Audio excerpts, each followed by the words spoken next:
For 4,000 years, umbrellas had nothing to do with rain. They were reserved for kings, gods, and emperors.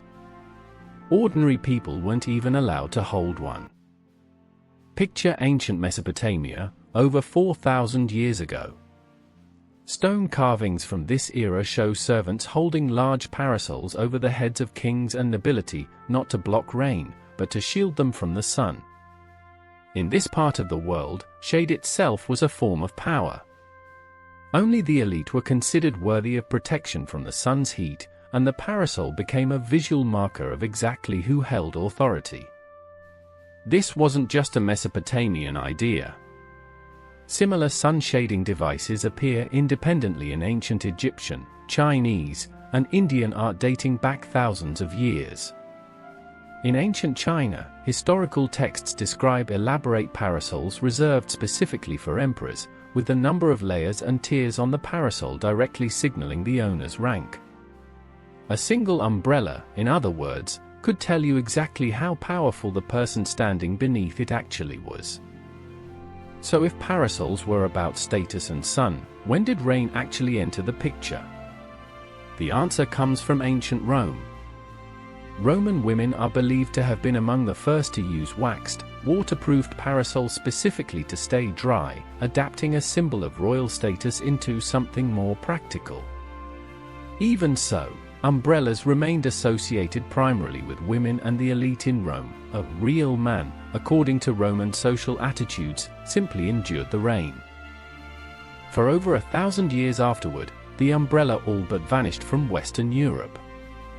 Medieval Europeans largely abandoned the practice, and umbrellas survived mainly in Asia, the Middle East, and parts of Africa, where sun-shading traditions continued uninterrupted. It would take centuries, and a completely different culture, to bring the umbrella back into European life.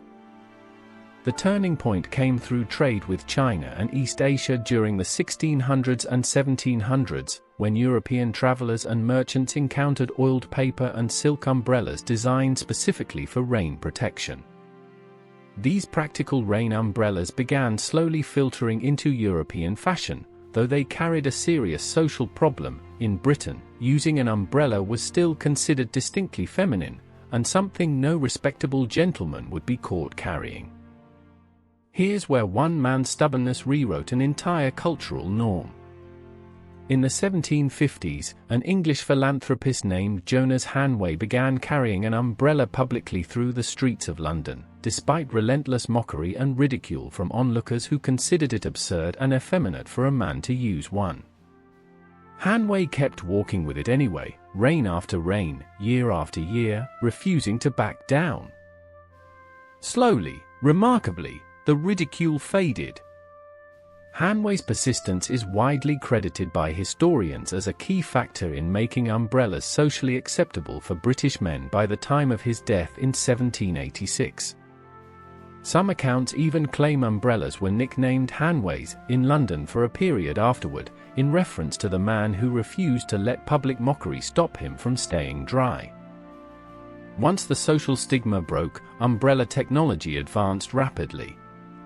In 1852, English inventor Samuel Fox patented the steel-ribbed umbrella frame, replacing older, heavier designs made from whalebone or wood.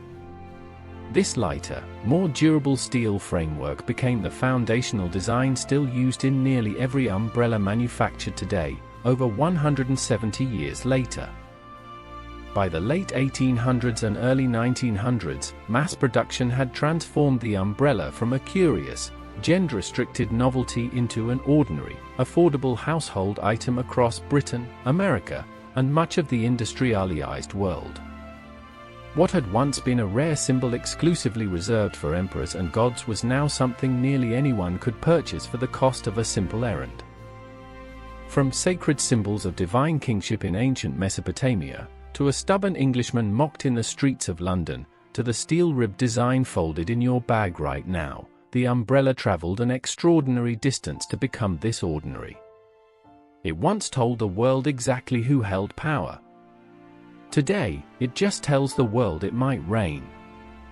The next time you open one, remember, you're holding a symbol that gods and emperors once claimed only they deserved.